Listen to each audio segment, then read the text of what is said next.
অগ্নিকাণ্ডে পুড়ে ছাই পোল্ট্রি ফার্মের গোডাউন। ঘটনা শনিবার সকালে মধুবন বগারচোতল এলাকায় এসএস পোল্ট্রি ফার্মের গোডাউনে দমকলে 3টি ইঞ্জিন এসে 3 ঘন্টার প্রচেষ্টায় আগুন কোনো মতে নিয়ন্ত্রণে আনে। ক্ষয়ক্ষতির পরিমাণ 10 থেকে 12 লক্ষ টাকা বলে প্রাথমিকভাবে অনুমান।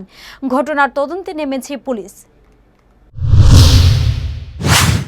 মধুবন বগারচোতল এলাকায় এসএস পোল্ট্রি ফার্মের গোডাউনে আচমকা শনিবার সকাল 10টা নাগাদ ভয়াবহ অগ্নিসংযোগ ঘটে।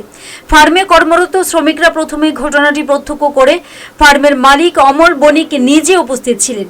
খবর দেওয়া হয় আনন্দনগর অগ্নি নির্বাপক দপ্তরের কর্মীদের। খবর পাওয়া মাত্রই দপ্তরের কর্মীরা একটি দমকলের ইঞ্জিন নিয়ে ঘটনাস্থলে দ্রুত ছুটে আসে। পরে আগুনের ভয়াবহতা দেখে খবর দেওয়া হয় বাদারঘাট এবং মহারাজগঞ্জ বাজার অগ্নি নির্বাপক দপ্তরের কর্মীদের। পরে সেখান থেকেও 2টি দমকলের ইঞ্জিন ঘটনাস্থলে দ্রুত ছুটে আসে এবং একসাথে তিনটি দমকলের ইঞ্জিন আগুন নিয়ন্ত্রণের কাজে হাত লাগায়। টানা 3 ঘন্টা প্রচেষ্টার ফলে আগুন কিছুটা নিয়ন্ত্রণে আসে। অগ্নিকাণ্ডের ঘটনার খবর চাউর হতে স্থানীয় এলাকাবাসীরাও ছুটে এসে অগ্নি নির্বাপক দপ্তরের কর্মীদের সাহায্য করতে হাত বাড়িয়ে দেয়।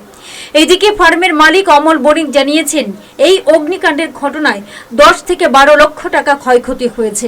তবে এই অগ্নিকাণ্ডের ঘটনা বিদ্যুতের শর্ট সার্কিট থেকে সূত্রপাত বলে ধারণা সকলের। খবর পেয়ে ছুটে আসে আমতলী থানার পুলিশও। পরে এখানে জল দেওয়ার মতো কোনো সুবিধা নেই। জল দিলেও জল ঢুকতেছে না, জলে কোনো কাজ হয় না।